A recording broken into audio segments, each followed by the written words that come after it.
Sana hindi na lang ako naging ina mo. Sana hindi rin kita naging anak. Ngayon, kung inisip mo na hindi mo ako pinili bilang ina mo, sana maisip mo rin na hindi ito ang buhay na pinili para sa inyong mga anak. Kung inisip mo na sana binalik kita sa tiyak, sana naisip mo rin na ilang beses ko ginusto na hindi na kayo pinanganak. Para hindi nyo maranasan ang hirap dito sa mundo. Pero nandito na ako.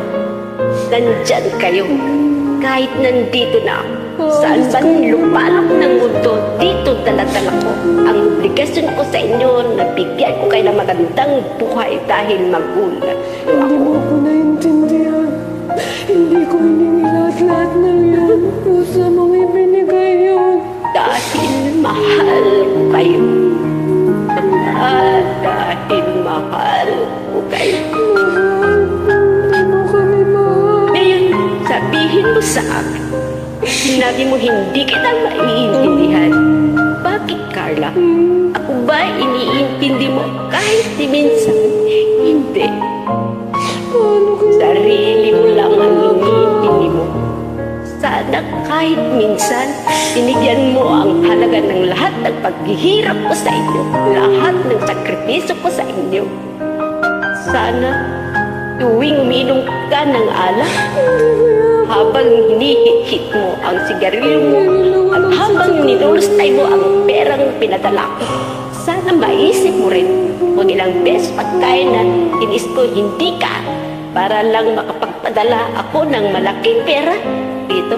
Sana habang nakahiga ka dyan sa kutsyon mo natutulog, maisip mo na kung ilang taon ko tiniis matulog ng isa habang nangungulila ako sa yakap ng mga mahal ko. Sana maisip mo rin kahit konti kung gaano kasakit ng aking mga alaga, mga batang hindi ko kaano-ano samantalang kayo, mga anak ko, hindi ko man lang maalaga.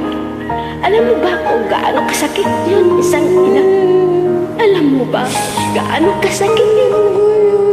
Kung hindi mo ako kayang ituring bilang ina, respetuhin mo man lang ako bilang tao. Yun lang, Carla. Yun lang.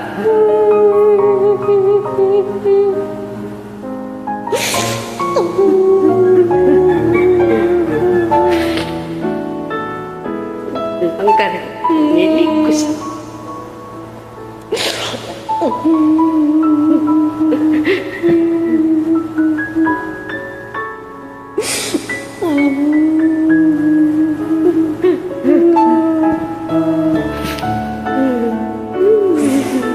Gusto ko lang sa Pilipinas. Ang hirap na dito.